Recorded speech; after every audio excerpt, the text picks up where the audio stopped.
gone to or we've spent time that's like a special place?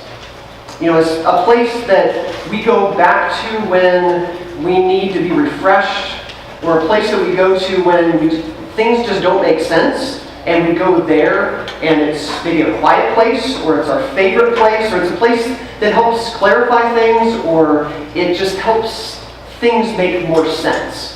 Maybe it's a place that you've gone to as a vacation spot. Maybe it's a place you've gone to with a group of people, maybe just by yourself. Maybe it's your personal spot. But I'm guessing we have like that favorite, that special kind of spot for most of us. So think about that and tell somebody or a couple people around you, where is your special spot? If you can reveal your secret. Where is your special spot? Go for it.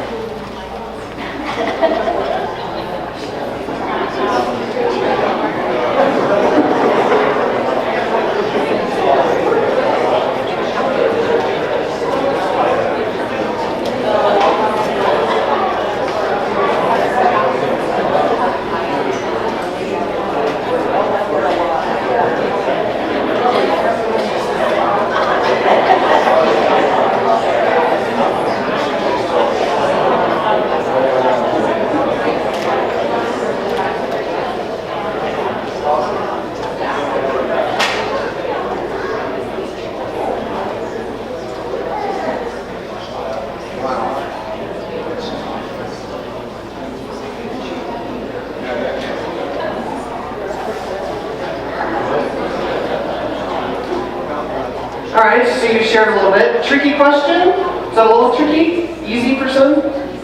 Okay, what are some spots? A few places? Mineral King. Mineral King, the coast, Camp Sequoia, Nancy's new house.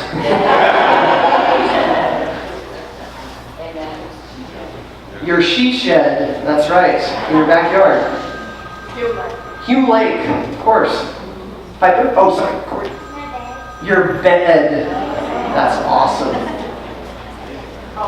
Colorado. Your cabin.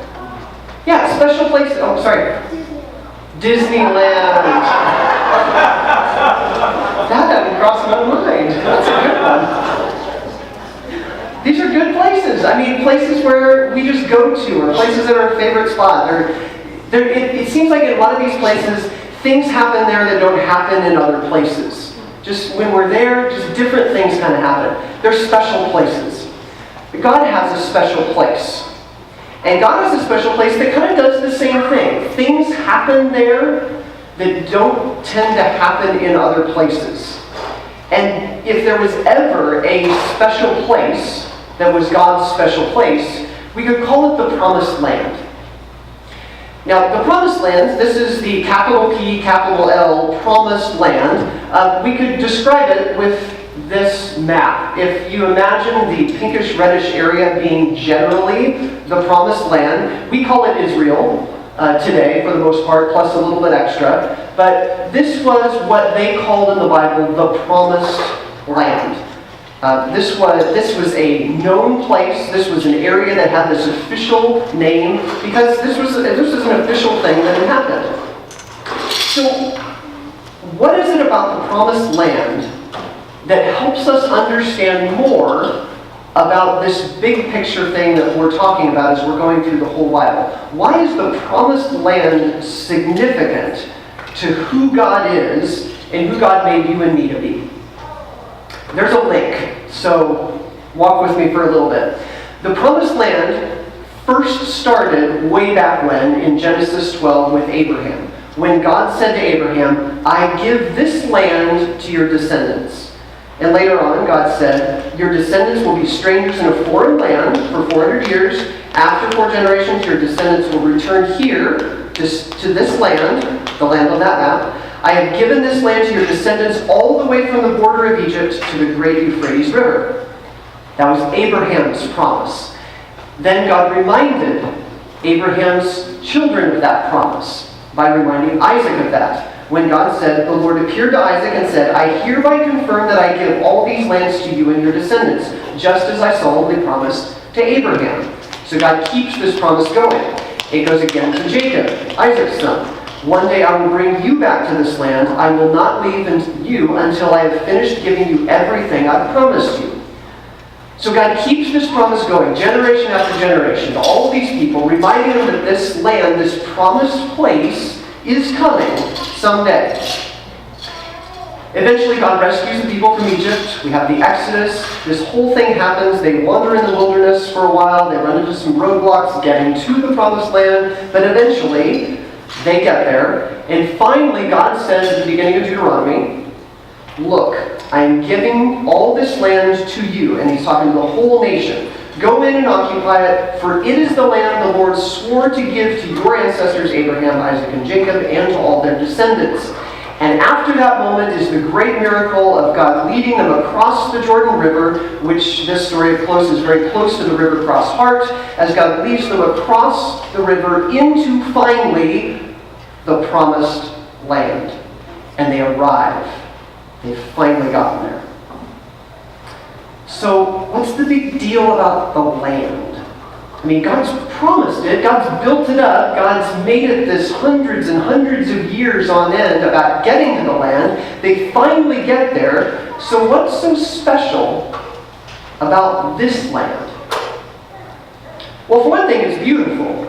I mean, imagine if you've been wandering around the wilderness for hundreds of years and all you've heard about is dirt and rocks and fire and unpleasant experiences. I mean, this sounds pretty refreshing, and it looks pretty good. It's green, it's lush, it's beautiful, and it's described throughout the Bible as the land flowing with milk and honey. They didn't have milk and honey before. So to imagine milk and honey, they're like, this is amazing to have milk and honey as also a picture for what the land could be like. This could be an amazing place. Over 20 times the Bible describes the promised land as flowing with milk and honey. Which, of course, is just this image for a beautiful, amazing kind of a place. Well, the land was also a land that was watered by rain. And that's significant for their time, because in the desert, does it rain? Not much at all. And where had they been for a long time?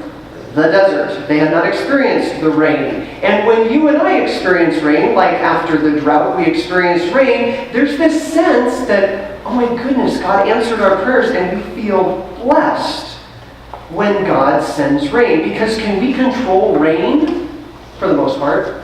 No. We can see clouds now, but we can't control the rain ultimately.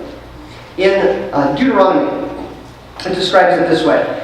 God says, if you obey, you will enjoy a long life in the land the Lord swore to give your ancestors and to you, their descendants, a land flowing with milk and honey. For the land you are about to enter and take over is not like the land of Egypt from which you came, where you planted your seed and made irrigation ditches with your foot, as in a vegetable garden. Rather, the land you will soon take over is a land of hills and valleys with plenty of rain, a land that the Lord your God cares for. He watches over it through each season of the year. The idea meaning we can control irrigation water, but we cannot control rainwater. When God blesses a place, there's this sense of rain. So there's this feeling this land is blessed in this way by God. And it was beautiful. When they arrived, it was gorgeous. It had rain. It was plentiful. It was bountiful. It provided for their needs. It did everything that they needed. It was the idyllic kind of place when they finally arrived. And things happened there that didn't tend to happen in other places. Now, for sure, this land is not special because it's magical in some way. There's no magic potion to this place. It's not like you cross the border in and there's something amazing that all of a sudden automatically happens. It's not because it's just there. And it's not just that land. It's because God was promising something with this land and doing something different with this land. This land was God's special place. Because this land was the space in which God showed, as best God ever could, what a relationship with God looks like. And so God created and set up this place and led people there so that they could not only see it or know it, but feel it and experience it and live what is a relationship with God actually like. So it's like, what if God created a place where people could live it out and try it out and experience it and actually know for certain, I've lived that way and I have a story to tell about it. I've experienced what it's like to live with God in this place. There are wonderful, amazing things that happen in the land. There are challenging things that happen in the land. If there was ever a real picture of what a relationship with God is like, it was in this kind of land. And how did the people get to the land? Did they just happen upon the land and fall into the land? No, it took decades and centuries, and God prepared them and led them that direction. God gave them instructions beforehand before entering the land. God gave them experiences to test, are you ready for the land yet? And finally, when the people were ready, when God determined it's time, God led them into the land, just like God leads us into a relationship with Him.